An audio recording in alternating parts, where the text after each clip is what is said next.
शायद आपको हैरानी हो, लेकिन सूरज से मिलने वाली स्वच्छ ऊर्जा या सोलर एनर्जी अब बिजली बनाने का सबसे आसान तरीका बन गया है। कोयले से भी सस्ता।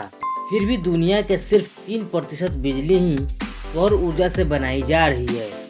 हम इसका ज़्यादा इस्तेमाल क्यों नहीं करते और सौर ऊर्जा इतनी सस्ती क्यों हो गई है और इस सब का बतखों से क्या लेना देना है, तो चलिए देखते हैं।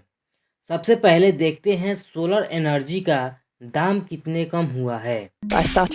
जब मैंने 2005 में सोलर एनालिस्ट के तौर पर काम शुरू किया तो मुझे लगा कि सोलर बहुत ही महंगा है।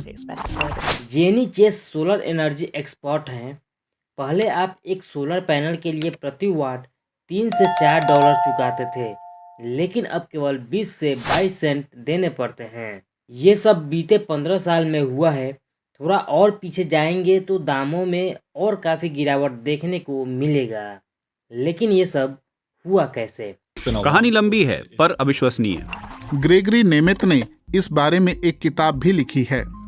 ये किसी एक देश ने नहीं किया है, कई देशों के सहयोग से ये संभव हुआ। ग्रेगरी नेमत ने सिलिकॉन से बना सोलर सेल जो इस्तेमाल होता है, वो आविष्कार 1954 में अमेरिका में हुआ।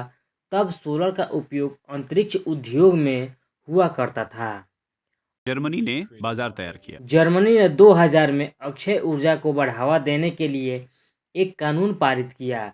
ये बहुत बड़ा कदम था कि विंड और सोलर जैसे स्रोत से बिजली बनाने की एक निश्चित कीमत तय कर दी गई। इसके बाद आम लोग और कंपनियां सोलर पैनल लगाने लगे। चीन ने सस्ता किया। चीन ने इसके लिए इतने बड़े पैमाने पर उद्योग खड़ा कर दिया कि पश्चिमी देश उसका मुकाबला ही नहीं कर पाए।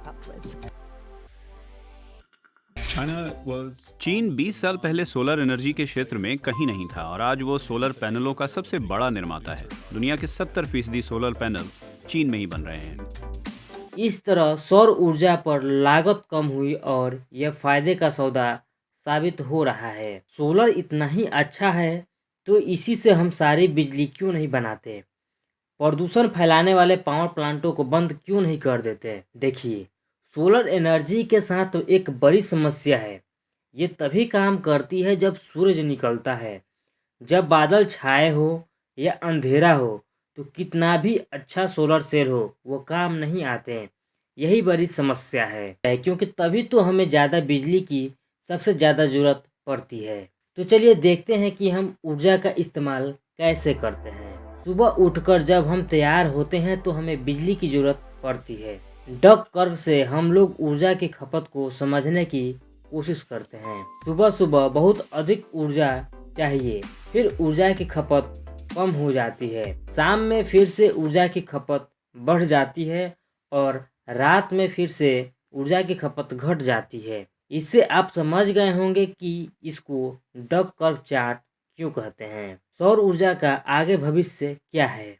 इसका दायरा बढ़ेगा। अनुमान है कि अगर कोई और नई नीति नहीं भी बनाई गई तो भी 2050 तक दुनिया की 23% बिजली सोलर से आएगी। मेरी उम्मीद इससे भी ज्यादा है। सौर ऊर्जा ने लंबा सफर तय किया है और अब टेक्नोलॉजी आगे बढ़ गई है तो इसके चमकने का भी समय आ गया है। नहीं होगी अगर 2030 तक दुनिया को अपनी जरूरत की बिजली का एक बड़ा हिस्सा सोलर से। ये जो दौर चल रहा है, सोलर का ही दौर चल रहा है। इसलिए आप लोग भी सोलर की तरफ में मूव करना स्टार्ट कर दें।